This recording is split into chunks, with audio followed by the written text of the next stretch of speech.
termos ni. Saya baru isi ais. Sekarang pukul tarikh 28 bulan 5 pukul 1. Kita tengok ketahanan dia selepas beberapa jam, 6 jam ke. Tengok ais ni masih okey lagi ke atau tak. Ini kita tengok selepas 3 jam. Lepas 2 jam, air batu masih maintain lagi. Lebih kurang 2 jam lebih. Saja pukul 1. Ni 2 jam lebih. Air batu masih maintain. Cair pun sikit je. Kita tengok lagi kalau banyak jam.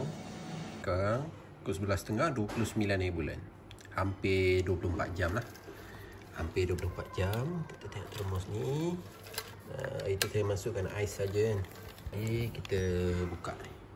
Okey, tengok ais masih tak mencair sepenuhnya selepas hampir 24 jam lah. Ya. Masa 11.30, 29 bulan.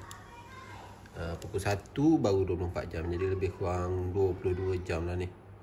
22 jam setengah. Ais masih ada. Terbaik untuk pembelian. Boleh tekan button di bawah. Jangan lupa tolong like, comment, share serta follow. Terima kasih kerana support. Assalamualaikum.